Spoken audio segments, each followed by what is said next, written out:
আসসালামু আলাইকুম, কেমন আছেন সবাই? সবচেয়ে সহজ উপায় কিভাবে নারিকেলের খোসা থেকে নারিকেলটা ছাড়িয়ে নেবেন আর কত সহজভাবে নারিকেলটা কুড়িয়ে নিতে পারবেন সেই পদ্ধতিটাই আজকে আপনাদের সাথে শেয়ার করব। নারিকেল কুড়ানো কিন্তু অনেক ঝামেলা, তাই সহজে কিভাবে 10 মিনিটে আপনি একটা পুরো নারিকেল কুড়িয়ে নিতে পারবেন সেটাই আজকে আপনাদের সাথে শেয়ার করব। চলুন তাহলে মূল ভিডিওতে চলে যাওয়া যাক।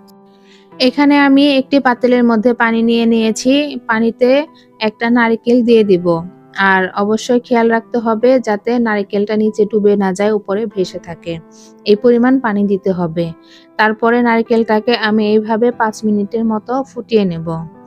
আর দেখুন নারিকেলে কিন্তু ভিতরে পানি যাচ্ছে না। এমনিতেই আমার নারিকেলটা ৫ মিনিট ফোটানো হয়ে গিয়েছে। আপনারা এভাবে চাইলে কিন্তু একটু বড় পাত্রের মধ্যে ২টা ৩টা একসাথে দিয়ে দিতে পারেন।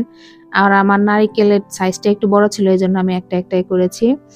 তো এটা বের করে তারপরে সামান্য পরিমাণ একটু ঠান্ডা করে নেব। একদম পুরোপুরি ঠান্ডা করবেন না, কুসুম গরম থাকা অবস্থায় কিন্তু ছাড়িয়ে নিতে হবে।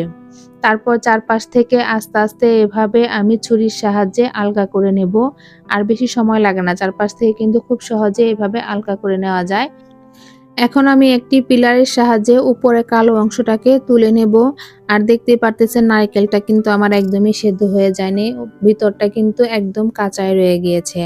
আবার এটা ভাববেন না যে ভাপে দিলে, পানিতে দিলে নারকেলটা ভাপা হয়ে যাবে বা সেদ্ধ হয়ে যাবে, এরকম কিছুই না।